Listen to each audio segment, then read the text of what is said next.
Hello everyone and welcome inside the Update Studio. Tommy Marquez here with the Week 3 of Regionals edition of Inside the Leaderboard. We're going to finish what we started and update you guys on some of the numbers that we've been looking at throughout the entirety of the regional season, starting with the attrition rate. Now remember, the attrition percentage is the percentage of athletes at the 2015 games that will not be going back to the games in 2016. And you look at 2016 for the Meridian, Central, and East, a huge swing with down to 33%. We can thank that in large part to the Meridian women who had all 5 qualifiers be returners from the 2015 games. So that swung things in a major way. That's down almost 24% from those same regionals in 2015. Overall, the attrition rate for the entirety of the games qualifying field this year is just 50%. That's actually down from 52.5% that we saw in 2015 for the entirety of the games field.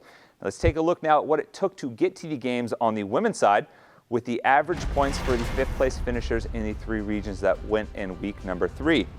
A huge increase, again, thanks in large part to the Meridian women and Terry Helgadottir, who had a huge 551-point performance out there in the Meridian Regional. We see the week 3 average points is up from week 2. It's also up from the same week last year in 2015.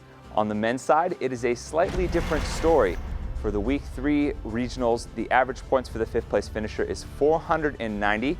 That's both down from the week 2 regionals we saw last week, as well as being down from the same week last year in 2015. That could be in large part to in the Central and East men's races, there were more top 5 and top 10 finishes coming from athletes that were outside of the top 5 than there were last year. That means more athletes that weren't going to the games were moving up the leaderboard with some top finishes to kind of spread the points out there. That does it for this edition of Inside the Leaderboard. Be sure to check in the coming weeks. We'll have some updates and some cool segments on some event records, as well as looking at some of the implications for the upcoming games in July. And as always, you can catch all of the action at games.crossfit.com.